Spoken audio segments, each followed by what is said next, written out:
Merci infiniment Pierre, à ton équipe, à Ricardo pour cette invitation. Moi, je vais vous parler de football, pour ceux qui aiment un petit peu le football, mais évidemment pas que le football, parce que sinon ça n'aurait pas de sens. L'objectif est aujourd'hui de vous présenter la technologie, son usage, son développement dans le cadre de cette pratique du football, cette pratique de ce sport, et de vous montrer comment est-ce que celle-ci a évolué, changé complètement cette pratique, changé aussi notre manière d'arbitrer, et tous ces débats aujourd'hui autour de cela. Très très rapide sondage pour voir si la matinée va être difficile pour moi ou pas. Est-ce qu'il y a ici des footeux dans la salle? Alors, ok, très bien. Donc je suis plutôt rassuré, ça va, ça devrait le faire. Bien, on va démarrer tout de suite en vidéo, ce sera plus simple. Je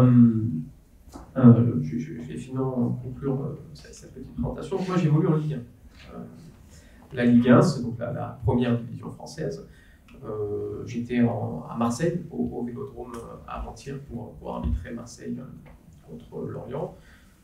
Moi, je suis arbitre assistant. Mon métier, c'est le hors-jeu, principalement. Je suis là pour accompagner l'arbitre central, qui lui est au milieu avec son sifflet, et qui est là pour s'occuper pleinement de la rencontre. Moi, je dois l'assister. C'est pour ça qu'on parle d'arbitre assistant. Vous voyez, c'est ceux qui ont le petit drapeau, qui sont sur les côtés. Voilà, je fais ça depuis maintenant 20 ans.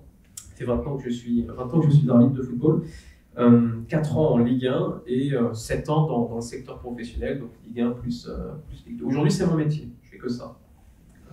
C'est plutôt cool, en fait. Je suis payé pour faire ma passion.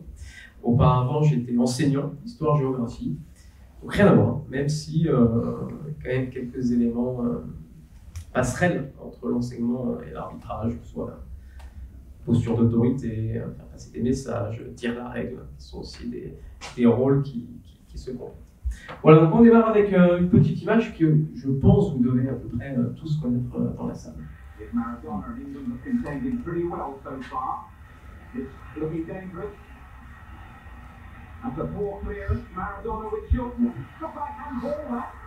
Maradona celebrating, and the ball's going to be given. Just furious until it's Peter Reid, and the England manager Bobby Robson can't believe it. Definitely looks like handball.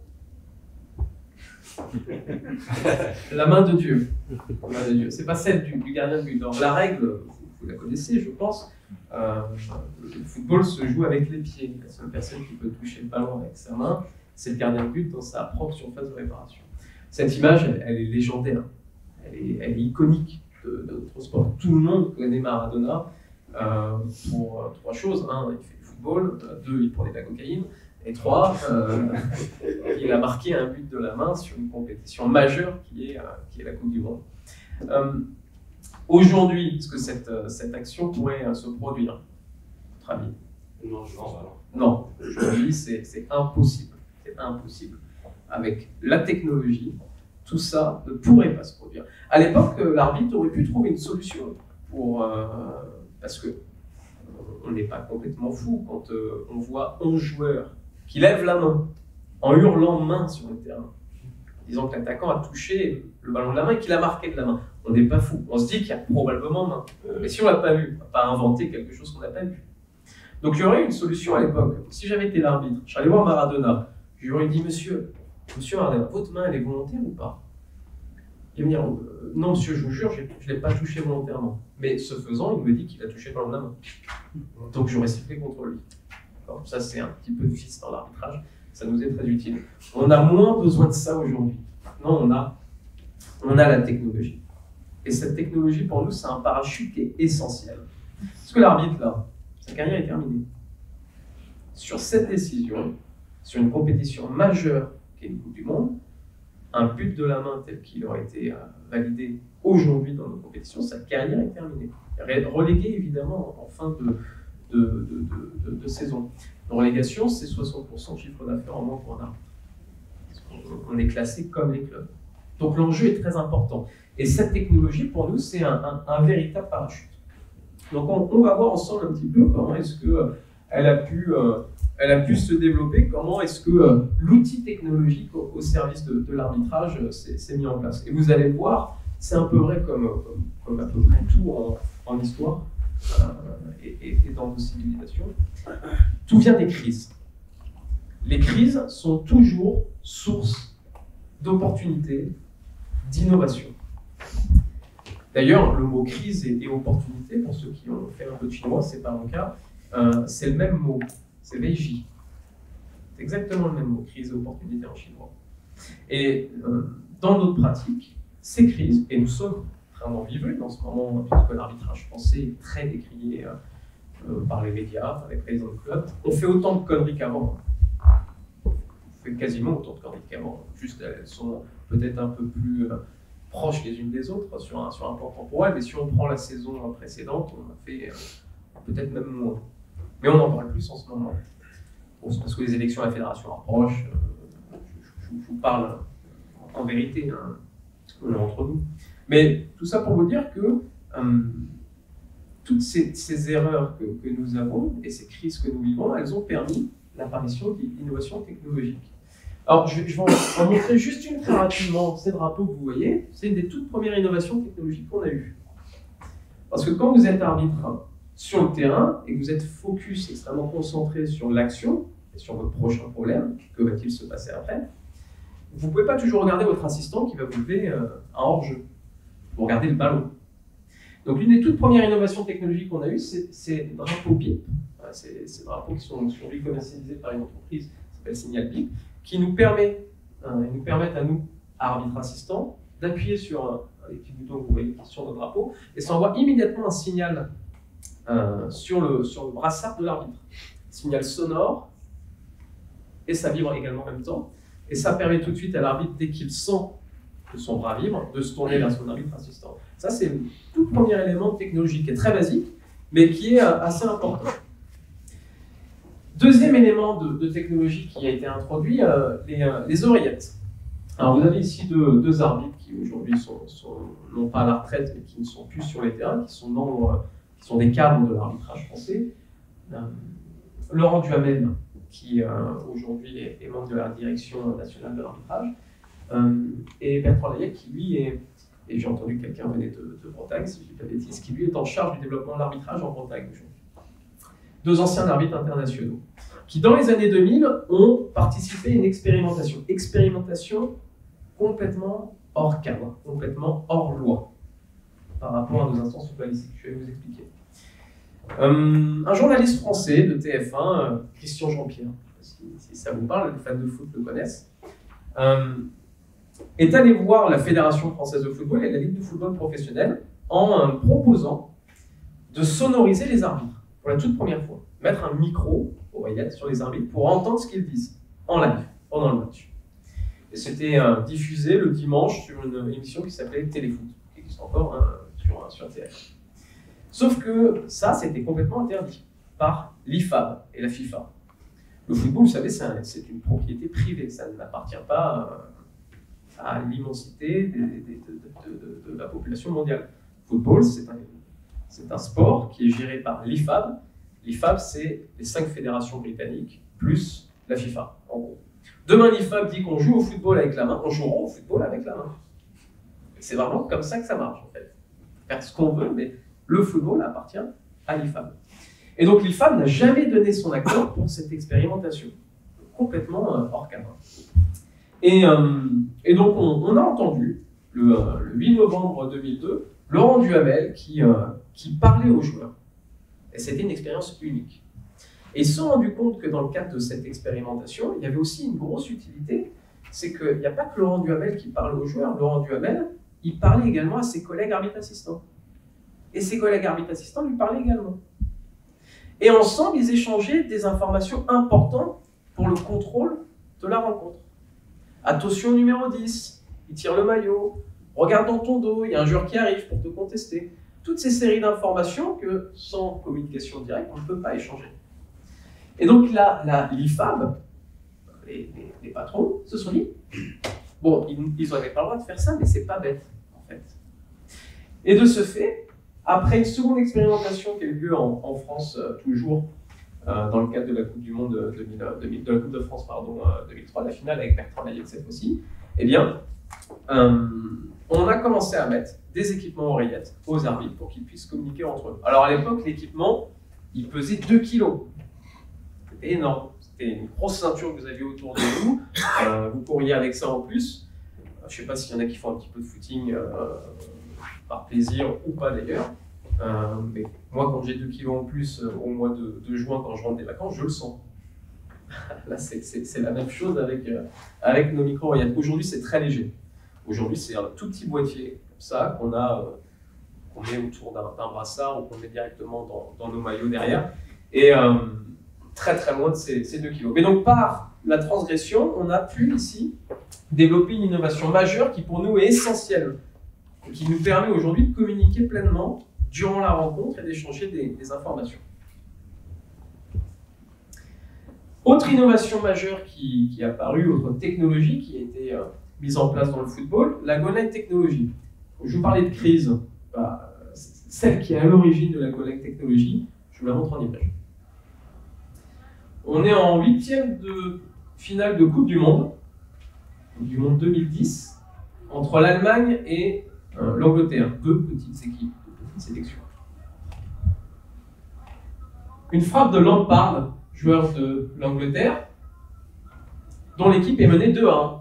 Et on se rend compte que, aux images, le ballon a clairement franchi la ligne de but. Donc là, normalement, ça fait 2-2. Pas de peau. L'arbitre assistant qui est censé voir cette action, au moment de la frappe, parce que la frappe est lointaine, il n'est pas sur la ligne. Normalement, ce qui est prévu quand on a un but comme ça, c'est l'arbitre assistant qui est sur la ligne de but, lève son drapeau pour dire que le ballon est rentré. Là, pour voir une frappe à cette vitesse, de la position qu'il a, c'est-à-dire au niveau de l'avant-dernier défenseur pour juger leur jeu, impossible en fait. Impossible. Ça va beaucoup trop vite. Ça va beaucoup trop vite. Et du coup, l'Angleterre éliminée de la Coupe du Monde, scandale énorme. Tout le monde parle de ça pendant cette compétition. Et puis par ailleurs, je vous ai dit, l'IFAB est composé des fédérations britanniques. La fédération d'Angleterre, qui est l'IFAB, elle dit là ça va 5 minutes. Et donc il commence à y avoir un petit conflit un peu géopolitique entre la FIFA, qui gère le football international, et l'UEFA, qui gère le football européen.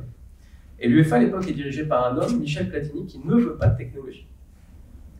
Pour qui le football doit rester humain.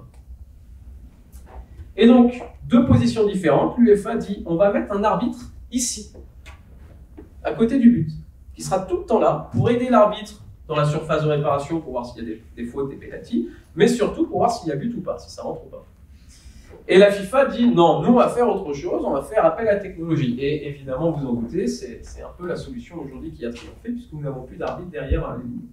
Alors la goal line technology, elle est mise en place pour la première fois durant la Coupe du Monde au Brésil en 2014. Et le premier usage de cette technologie, c'est pour un match qui oppose l'équipe de France à l'Honduras, avec un but de l'équipe de France. C'est presque une constante dans l'histoire de la technologie, la France est toujours dans les bons coups. Les oreillettes, c'est nous. La première fois qu'il y a eu usage de la goal line technology, c'est sur un de nos buts. La première fois que la vidéo, on verra ça plus tard, a été utilisée aussi, c'est avec l'équipe de France. On est toujours dans les bons coups. Donc premier match 2014, France succès. La goal line technology, c'est 14 caméras. Aujourd'hui en France, c'est une société qui s'appelle Hawkeye qui s'en occupe. 14 caméras qui sont un peu dispatchées en hauteur partout autour du stade et qui permet, avec une très très haute définition, si je ne dis pas de bêtises, on est 250 images par seconde, c'est un truc extraordinaire, de voir avec une très très haute précision si le ballon est rentré ou non. Il y a eu encore quelques erreurs, puisqu'il y a eu plusieurs entreprises qui étaient en concurrence pour ce marché. On a pu ici ou là avoir des petites pannes, des fois des problèmes avec l'émetteur qui ne transmettait pas à l'arbitre qu'il y avait but. Alors comment ça fonctionne? Le ballon rentre dans le but, l'arbitre reçoit tout de suite un signal sur une montre avec inscrit goal. Et ça vibre. Et on sait que le ballon est rentré, on sait qu'il y a eu but. Parfois, il y a des petits dysfonctionnements sur ce signal, mais pour le coup, la technologie, elle fonctionne. Autre problème qu'on peut rencontrer, mais dans ce cas-là, on ne commence pas le match, lorsque les supporters déclenchent énormément de fumigène avant la rencontre, au coup d'envoi, et qu'il n'y a pas de vent. Ben, les fumigènes, ils restent. C'est le cas en Bretagne, à Rennes, ça m'est arrivé cette année, sur un match très très intense où les supporters ont déclenché plein de fumigènes et on ne voyait rien. C'était pire qu'un brouillard. Bon, on n'a pas pu commencer le match parce que on ne peut pas démarrer sans ces goal lines. Pour nous, c'est essentiel. C'est trop précieux aujourd'hui pour pouvoir s'en priver. Et donc, on a mis en place cette technologie depuis 2015 dans les championnats de Ligue 1. Autre technologie qui a été mise en œuvre, l'arbitrage vidéo. Plusieurs dates importantes dans cette mise en place de l'arbitrage vidéo. Je vous parlais de la France. Finale de la Coupe du Monde 2006, France-Italie, et le plus grand joueur du monde de l'époque met un coup de boule à Materazzi, défenseur italien. On connaît tous cette histoire.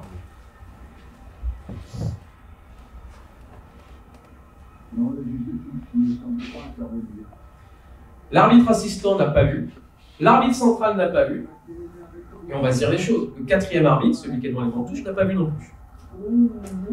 Mais le réalisateur, lui, il a vu. Le réalisateur du match. Parce que lui, il a 26 caméras. Et il y a une caméra qui est braquée sur Zidane tout le long du match. Et le réalisateur, il fait quelque chose qui est complètement interdit à l'époque. Il envoie les images sur les écrans dans les stades. Et il y en a un qui la voit, le quatrième arbitre, qui voit l'image dans un tout petit écran. Vous savez, des fois, il y a des caméras devant vous au niveau de la ligne médiane. Et le quatrième arbitre, il voit ça. Et là, il dit à l'oreillette, patron, il va falloir mettre un rouge à Zidane, parce qu'il y a eu un coup de boule. Il y a eu un coup de boule. Mais personne n'a vu le coup de boule. Tout ça a été vu grâce en fait aux images, aux réalisateurs qui ont été envoyés. Donc une fois de plus, la France impliquée dans les bons coups. Cette fois-ci peut-être pas à notre hauteur. Et donc l'arbitre qui va voir le quatrième arbitre qui lui décrit ce qu'il a vu. Fin de compétition tragique pour Zinedine Zidane, avec le premier usage de la vidéo alors que celle-ci n'existait pas.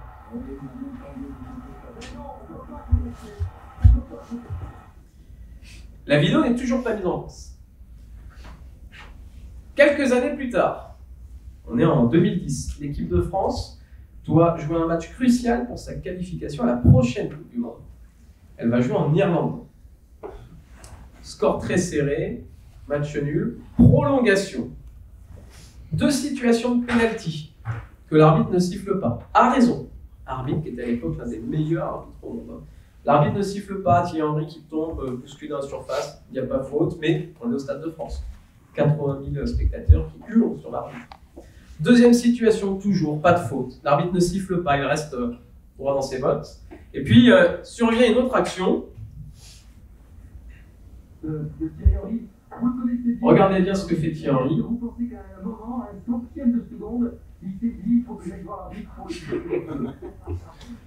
Contrôle de la main, relativement discret. Contrôle de la main et derrière but. Qu'elle soit volontaire ou pas, le but ne peut pas être accepté. En l'occurrence, elle est volontaire. On voit un geste du bras qui donne un avantage clair à l'attaquant, lui permet de récupérer une marque. Là encore, tout le monde l'a vu, l'arbitre se doute qu'il y a quelque chose, mais il ne peut pas siffler une décision aussi cruciale qu'annuler un but qui va qualifier l'équipe de France, une des sélections les plus importantes de l'époque. Il ne peut pas annuler ce but sur un sentiment, sur une intuition. On ne peut le faire que sur des certitudes.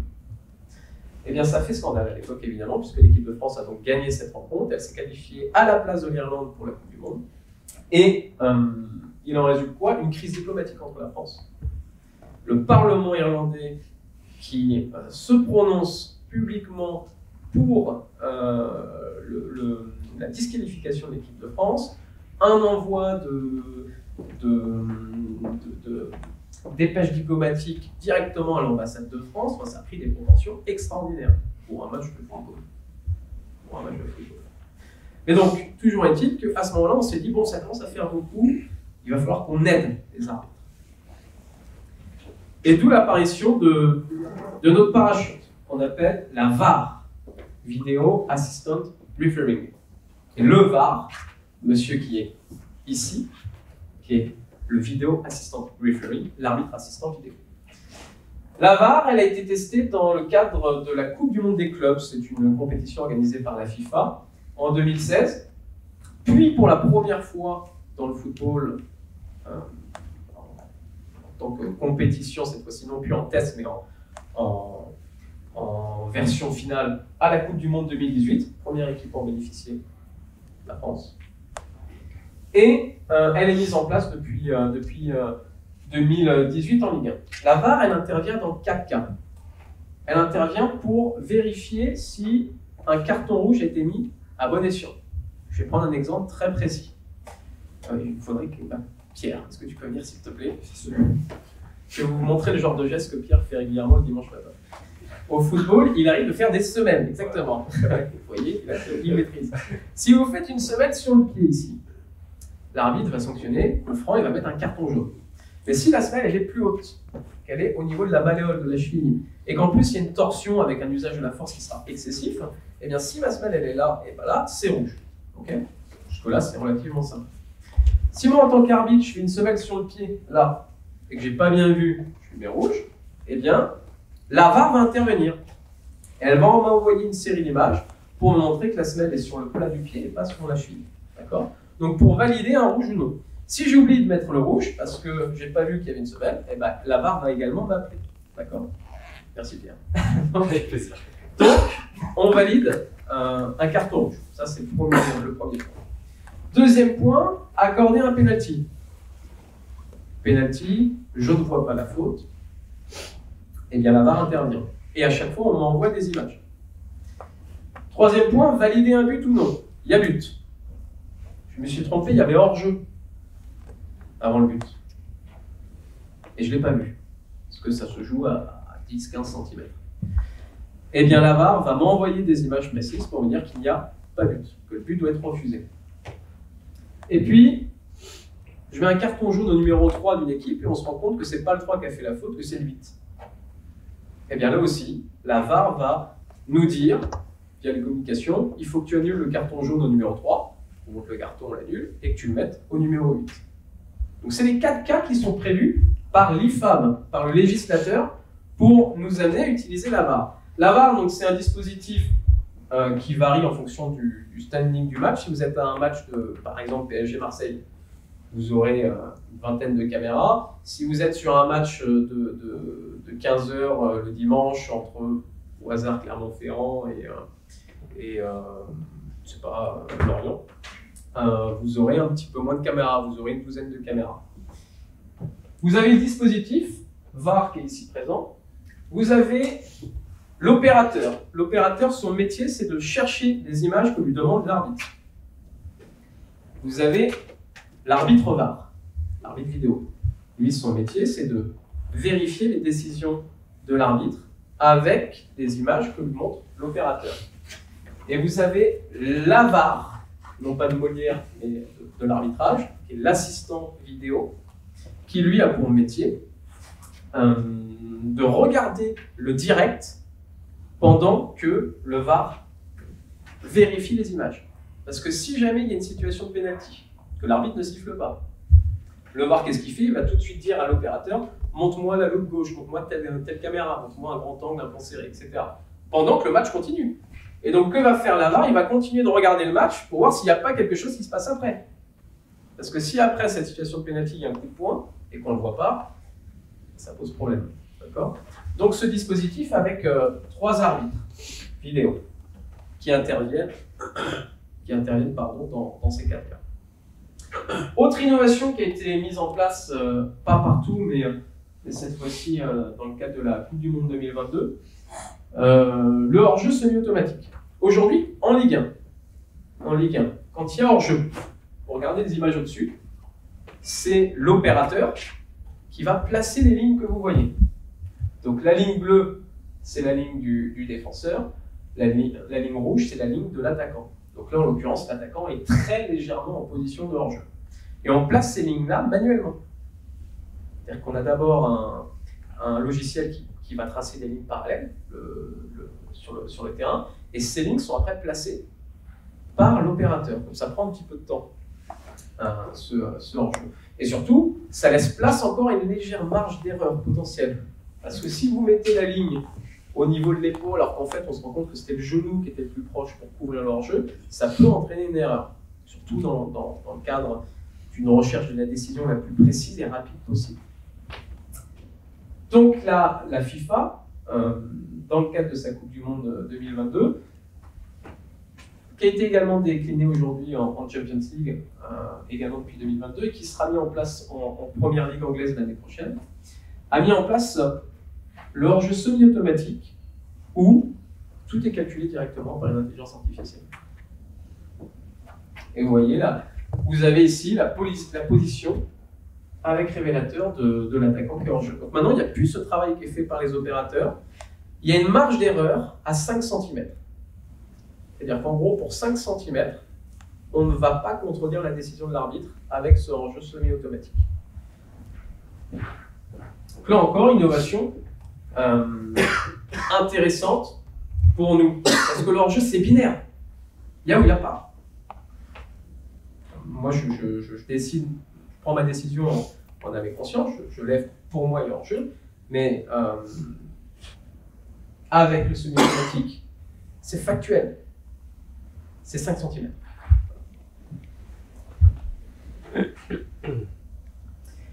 Et la prochaine innovation à venir, mise en place par notre directeur de l'arbitrage, Anthony Gauthier, la sonorisation.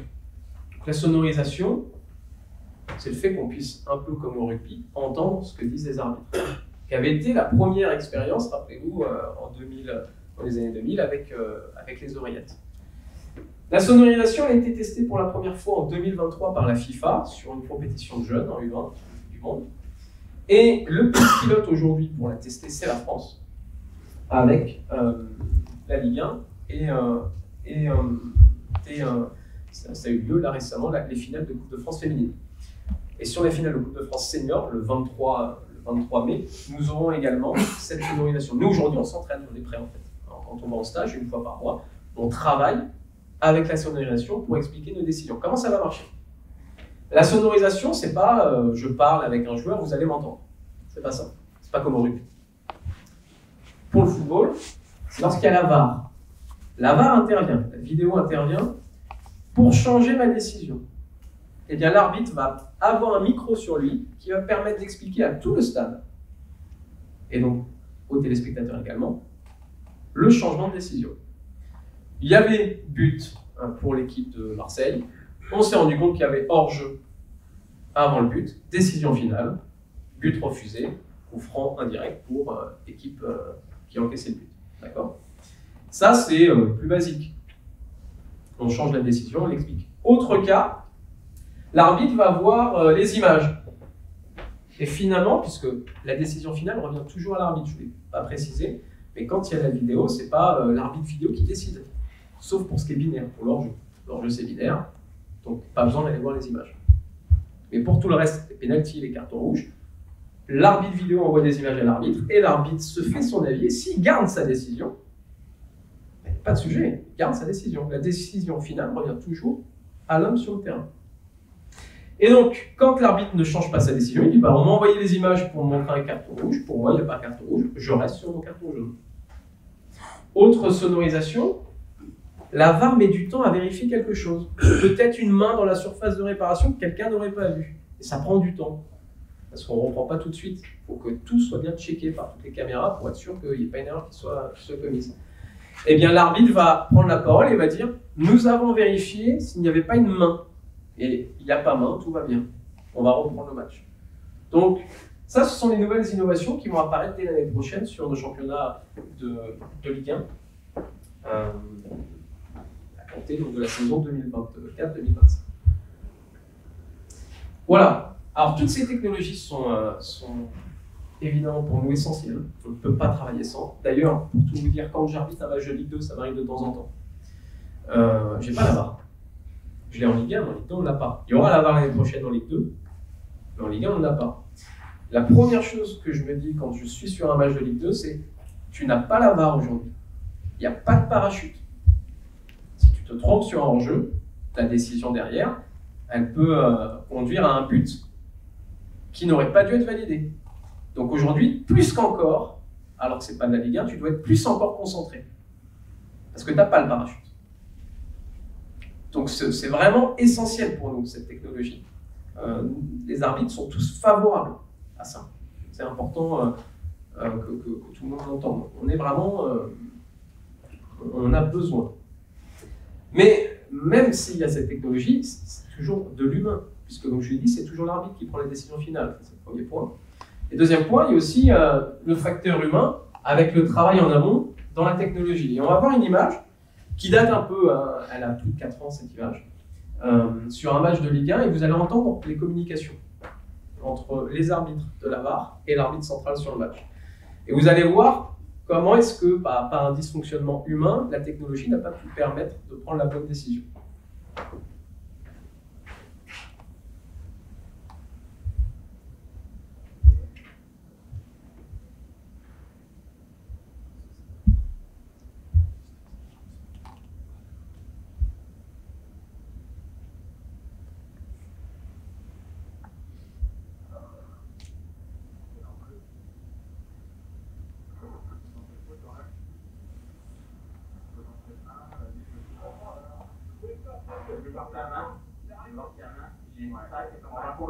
Contre-attaque, le ballon est un jeu, c'est pas mal.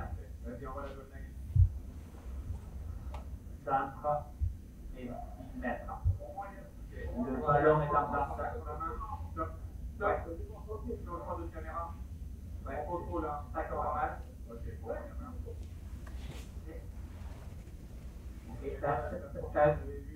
c'est un enjeu à vérifier.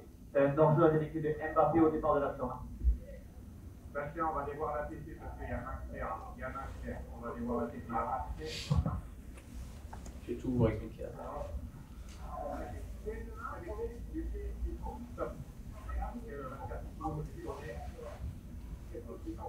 Remets-moi sur la télé, on va lui envoyer. On va lui envoyer la télé.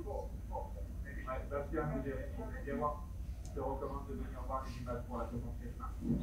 Donc, quand tu la première, il y a un peu de... Exactement. L'enterrer, point de contact d'abord. Stop. Et après, tu mets une boucle là-dessus. Et après, la deuxième, la deuxième. Je te fais un point d'arrêt sur la main, Bastien.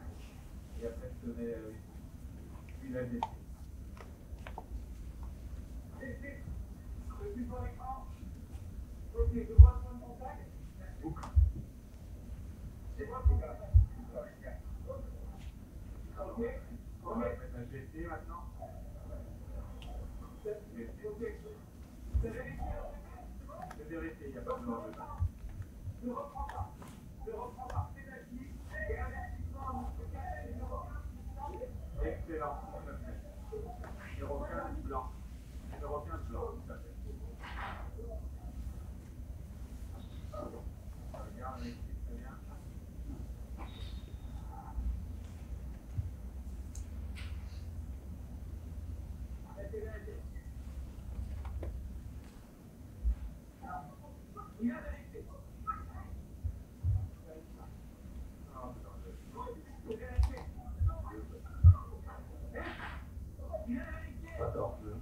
Le programme, pas de enjeu, faute sur le match. Décision finale, penalty. Est-ce que c'est la bonne décision qui a été prise? Je lui ai dit non. Est-ce que quelqu'un sait, par contre, on aurait dû reprendre normalement en regardant à peu près les images? Lancez-vous, soyez arbitre le temps de quelques secondes. La faute sur le défenseur. Ouais. Après les 18. Ouais, effectivement, faute sur le défenseur à l'entrée des 18 mètres. On va le revoir.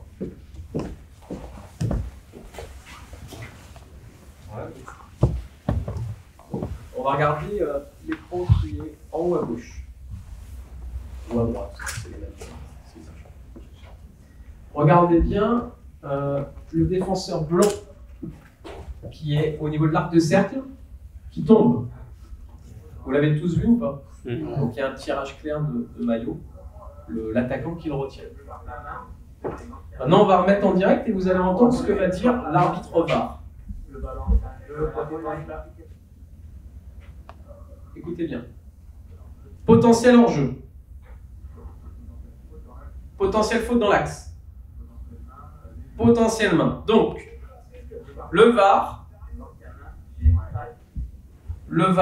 dit successivement, il faut qu'on contrôle un potentiel hors jeu, une potentielle faute dans l'axe, donc tirage de maillot, et une potentielle main d'un défenseur. Et regardez ce que fait la VAR. Il montre ce qu'il faut contrôler. Et il reste comme ça, tant que ça n'a pas été contrôlé. Sauf que l'arbitre, il a dit potentiel hors jeu, potentiel faute dans l'axe, potentiel main. Et on se retrouve avec un VAR qui est comme ça. Défaillance humaine.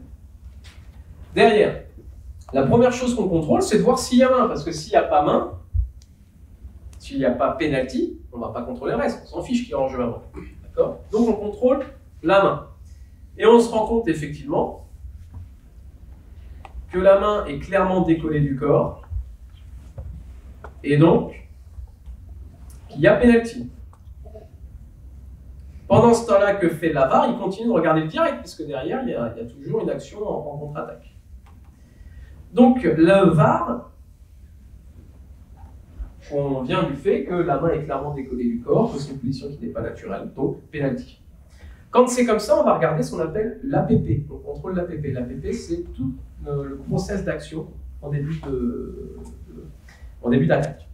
Donc en fait, on contrôle pour voir si avant cette main du défenseur, il n'y a pas une infraction de l'équipe qui va attaquer, pour annuler le penalty. Donc qu'est-ce qu'il fallait contrôler? Le hors-jeu et la faute. Le hors-jeu et la faute dans l'axe. Donc c'est ce qu'on regarde. Si vous regardez la caméra d'en haut à droite, hop, on regarde le hors-jeu. L'attaquant n'est pas en position de hors-jeu. Par contre, on ne regarde pas ce qui se passe dans l'axe. On oublie, ça passe à la trappe. C'est ce qu'on appelle dans notre jargon arbitral l'effet tunnel. C'est-à-dire qu'on est tellement concentré sur le reste qu'on oublie un élément. Alors, le central qui est sur le terrain, c'est le mien. Donc je vais prendre un peu sa défense. Il lui montre les images.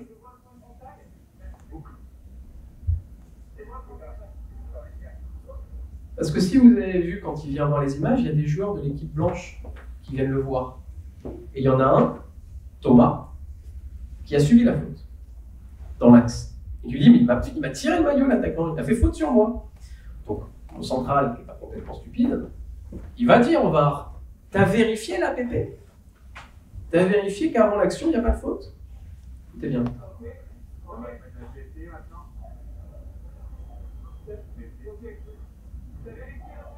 T'as vérifié l'APP, c'est bon.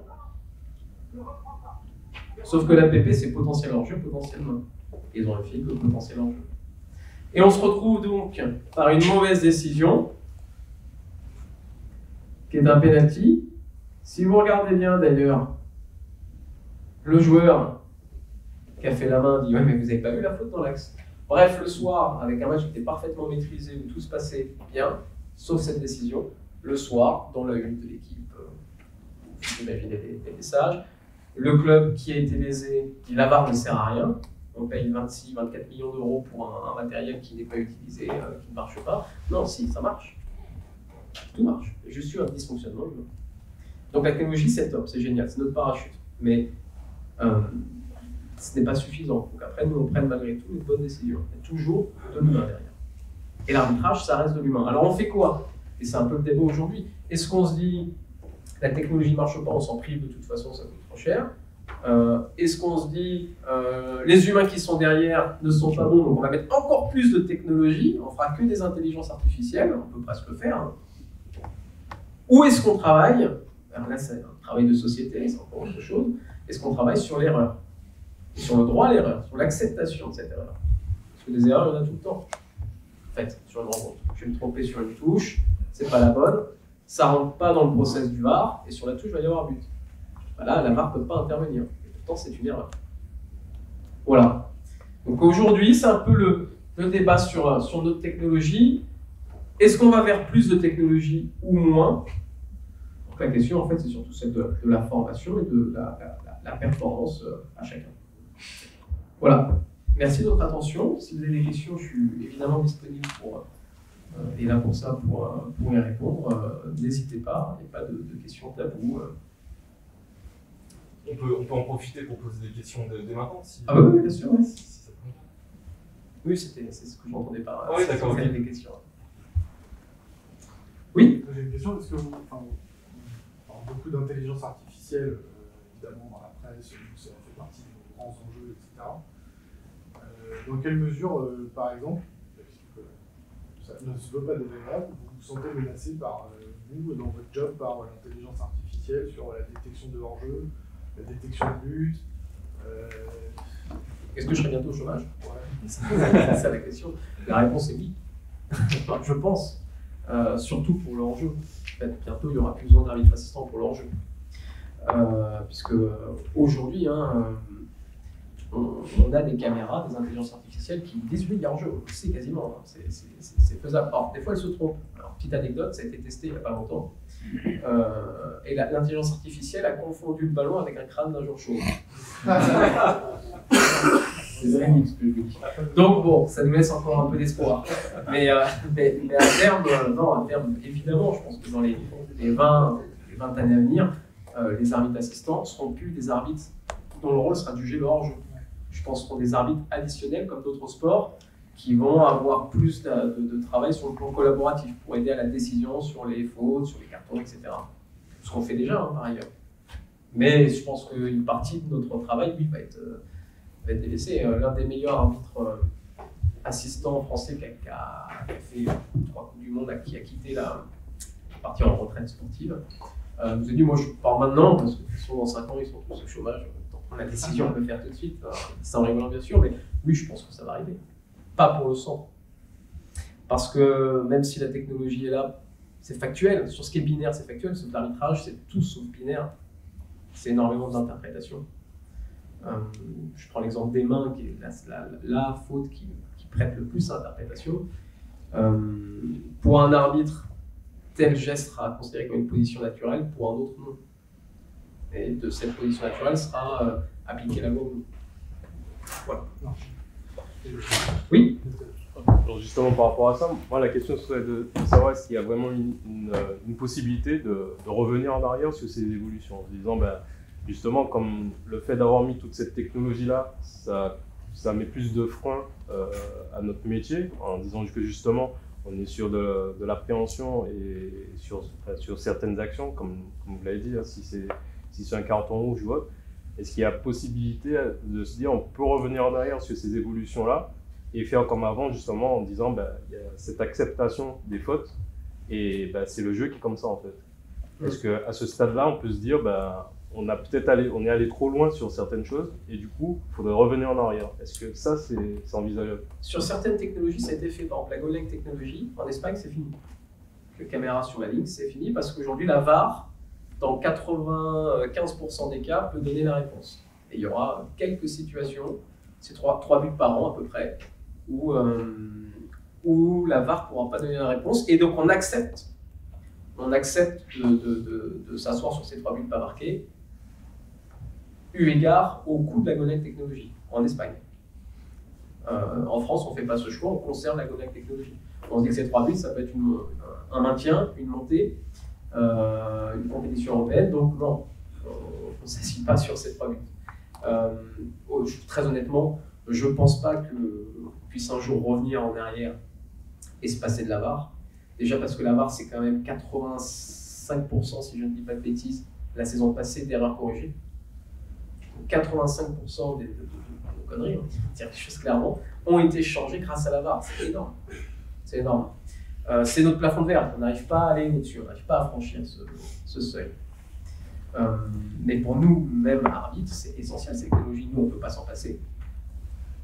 Parce que moi demain, je me trompe sur Marseille-Lorient.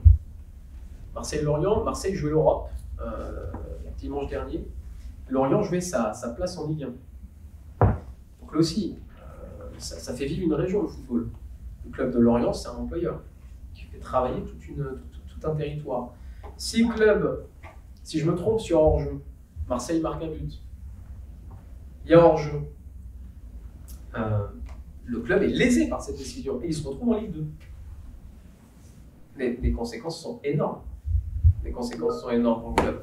Et la conséquence pour moi, elle l'est aussi. Parce que moi, je descends aussi. Et puis par ailleurs, toute ma semaine, je vais faire que penser à ça. J'ai fait une erreur qui va compromettre potentiellement un territoire sur le plan social. Donc la technologie pour nous, c'est indispensable. Moi, si je me trompe, c'est pas grave. J'ai mon parachute aujourd'hui, qui dans 85% des cas fonctionne très bien.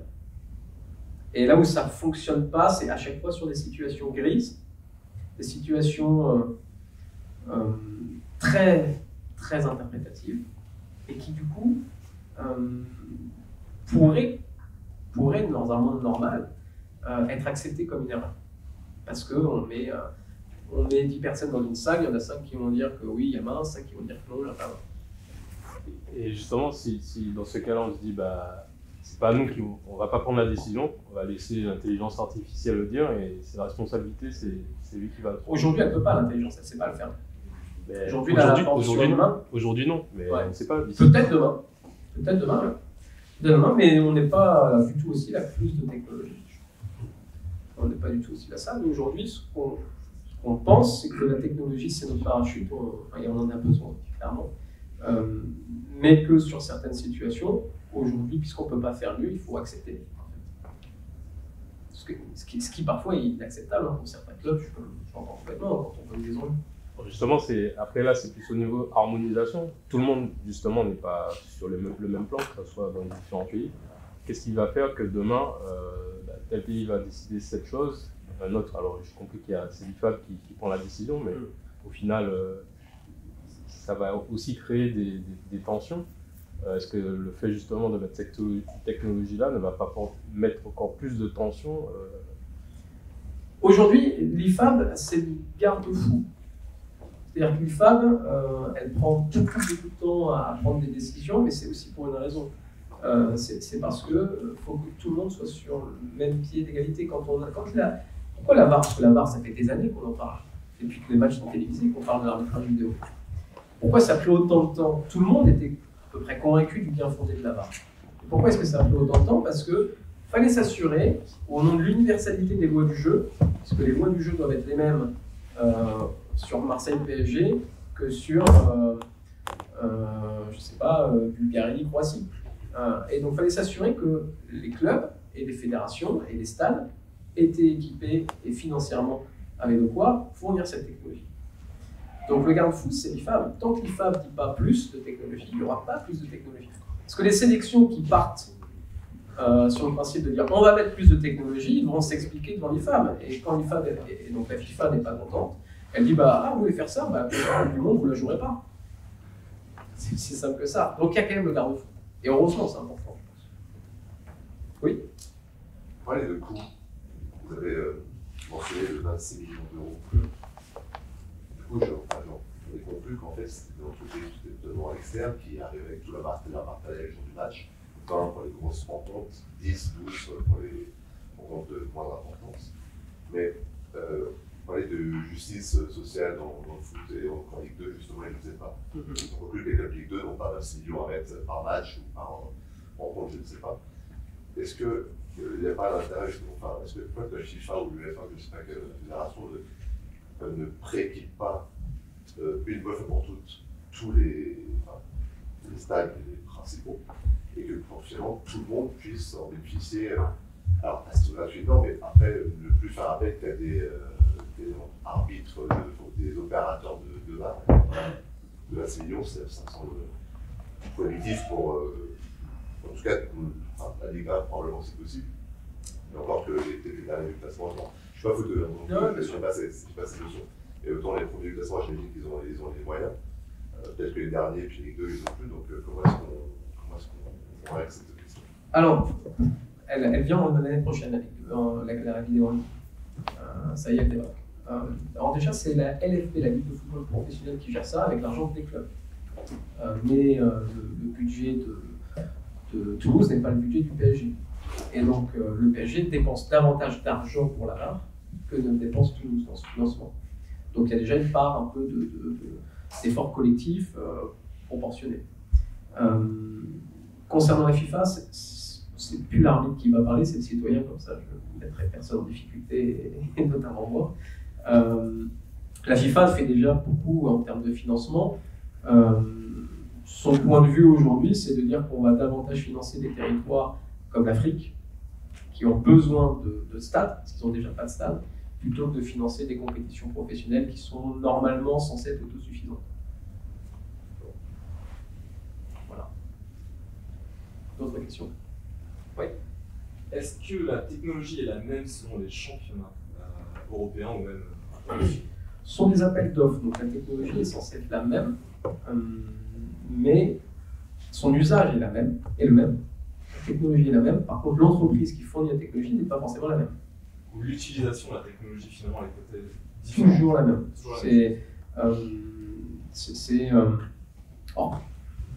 L'utilisation oui, mais la technologie pas toujours, je vais le préciser. Par exemple pour la Goal Line Technology, il y a eu 2 entreprises qui ont été testées, 3 même. Goal Control, qui est l'entreprise utilisée par la FIFA, qui marche avec des caméras 2x6. Okai, qui marche avec 12 caméras mais pas placées de la même manière. Et les 2 fonctionnent très bien. Pas de problème, après c'est un appel d'offres qui remporte ou pas. La FIFA n'impose pas sa technologie. Pour le coup, elle dit, nous, c'est comme ça qu'elle doit être utilisée. Après, vous faites appel à l'entreprise qui correspond à vos besoins. Et puis il y a une autre entreprise, une entreprise allemande, si je ne dis pas de bêtises, qui elle ne marche pas avec les caméras, mais qui marche avec un espèce de mur électromagnétique et des puces dans le ballon qui permettent de voir si le ballon a franchi ou pas. Voilà, c'était pas probant. Donc peu d'entreprises ont fait ce choix. Peu de sélections ont fait ce choix. Et sur l'usage, en tout cas, c'est très clair, c'est très défini. Mais le choix de l'entreprise et donc techniquement de la technologie peut varier. Notamment sur nos oreillettes. J'ai fait un tournoi en Croatie il y a c'était au mois de mars, et on avait tous nos matériels oreillettes, et on s'est rendu compte que le matériel oreillette des arbitres de Macédoine n'était pas du tout le même que de Ligue 1. Et vous avez compris pourquoi. Mais ça marche quand même. Et notre usage de cette technologie est le même. D'autres questions? Oui. Honnêtement, vu qu'il y a beaucoup d'argent, etc., donc est-ce qu'il y avait déjà des cyberattaques en live, direct depuis les stades ou quelque chose comme ça? Est-ce qu'il n'y a pas, j'ai pas entendu parler. Cyberattaques contre ces systèmes, des pirates, etc., qui ont pris le caméra, qui ont coupé le sonorisation entre vous, entre les arbitres, etc. Non, il n'y a pas eu de cyberattaque, en tout cas, juste pas à ma connaissance. En revanche, il y en a eu une contre la fédération il n'y a pas longtemps. C'était juste pour voler les données des licenciés. Mais il n'y a pas eu de cyberattaque à proprement parler sur une rencontre, ça pourrait donner des idées. Mais on ne l'a pas vécu en tout cas. On l'a pas vécu. Parfois ça marche pas, ça peut arriver. Et oui, il y avait une question ici. Oui. Alors on a entendu parler beaucoup d'avantages et à quel point c'est important d'avoir cette technologie et l'assistance vidéo pour vous les arbitres lors des matchs de foot. Est-ce que vous pensez qu'il y a des inconvénients de cette technologie? Bien sûr. Donc au-delà de l'erreur humaine, au-delà d'enlever la partie émotionnelle dont parlait M. Platini, c'est ça. Est-ce que vous pensez qu'il y a d'autres inconvénients? Pour moi, c'est quand même l'inconvénient majeur. C'est-à-dire qu'aujourd'hui, vous allez voir un match de football, il y a un but, la joie est un peu différée, ou en tout cas, elle peut être annulée parce que la VAR va dire non. Autre inconvénient, parfois, il y a des décisions qui nécessitent du temps. Parfois, ça peut prendre 1 minute. Alors 1 minute, c'est long. Quand vous êtes spectateur, quand vous êtes téléspectateur, 1 minute, c'est long. Pour savoir quelle va être la bonne décision. Alors, quand vous êtes sur le terrain et que c'est votre décision, c'est encore plus long. Ça, je peux vous dire que c'est la plus longue minute sans doute de votre vie. Mais oui, donc ça fait perdre aussi du temps de jeu qui est récupéré plus tard. Ça peut parfois hacher la rencontre. Et l'un des inconvénients, pour moi, l'un des inconvénients le plus marquant, c'est qu'en fait, on croit que ça va tout régler. Parce qu'aujourd'hui, c'est ça. Tout le monde est persuadé que l'arbitrage vidéo, c'est réglé, c'est fini, il n'y a plus d'erreurs. Mais non, mais il reste des erreurs. Et ça a transféré la pression de l'arbitre, qui était sur le terrain, à l'arbitre qui est devant la caméra en fin de compte. Il y a eu ce transfert de pression. Aujourd'hui, les critiques, c'est pas un président de club n'est pas d'accord avec notre arbitrage, il ne va pas nous dire que vous avez été mauvais. Il va nous dire, je sais que c'est dur d'arbitrer, et je vous en veux pas. J'en veux au gars qui est devant la caméra et qui lui n'a pas fait son boulot. C'est ça qu'ils nous disent aujourd'hui. Donc ça transfère la pression. Voilà, c'est un autre élément. Ceux qui sont sur le terrain vont dire c'est bien, ceux qui sont devant les écrans, un peu moins. Oui. La dernière question. Est-ce que la technologie, ça pénalise l'humain? Donc, c'est-à-dire que vous parlez de parachute. Est-ce que c'est noté qui utilise combien de fois cette parachute, que l'arbitre était corrigé combien de fois par le VAR? Oui, ce type de statistiques. Est-ce que certains arbitres ne sentent pas comme c'est un flicage derrière? Alors, en fait, c'est notre métier. Donc, heureusement qu'on est évalué, contrôlé, puis il y a des enjeux. Donc, si, c'est un élément. On sait, hein, en gros, 117 erreurs l'année dernière en Ligue 1, la saison passée, hein, et 85% d'entre elles, quand je parle d'erreurs, c'est des erreurs grossières. Hein. Grosses erreurs, pénalty pas sifflé, rouge pas mis, but sur hors-jeu, et 85% d'entre elles modifiées. Quand l'arbitre se trompe, si je me trompe, alors pour nous les assistants, c'est binaire. Je me trompe, on est noté. À chaque match, on a une note. Et de cette note va débouler un classement. Et si je suis en bas du classement, je descends en Ligue 2. Si je suis en haut du classement, je vais aller jouer des matchs de niveau européen. Si je suis dans le ventre mou, je me maintiens en Ligue 1. Mais nous, pour les arbitres assistants, parce qu'il y a deux types d'arbitres, nous c'est binaire. Il y a hors-jeu, il n'y a pas. Si je me suis trompé, même si c'est 5 cm, c'est imperceptible à la vue, si je me suis trompé, eh ben, j'ai une mauvaise note. Pour les centraux, c'est différent. On va regarder si, eu égard à son placement, c'est-à-dire est-ce que l'arbitre a fait l'effort nécessaire pour être bien placé, et est-ce qu'il pouvait voir, même en étant bien placé, la faute, en gros. Si en fait il y a l'obligation de moyens qui est présente, si l'arbitre a fait ce qu'il pouvait, obligation de moyens, il n'est pas impacté dans sa notation par la VAR, par l'intervention de la VAR. Par contre, si il y a une main dans la surface et qu'il est au rond central, ce qui n'arrive pas en Ligue 1, hein, je caricature pour besoin de la démonstration, et bien dans ce cas-là, oui, l'arbitre a impacté dans son classement. Et en fin de saison, s'il a 6 VAR là où les autres sont à beaucoup moins VAR, bah, normalement il est censé descendre. Et c'est ce qui arrive. Voilà. Merci, Brice. Merci à vous.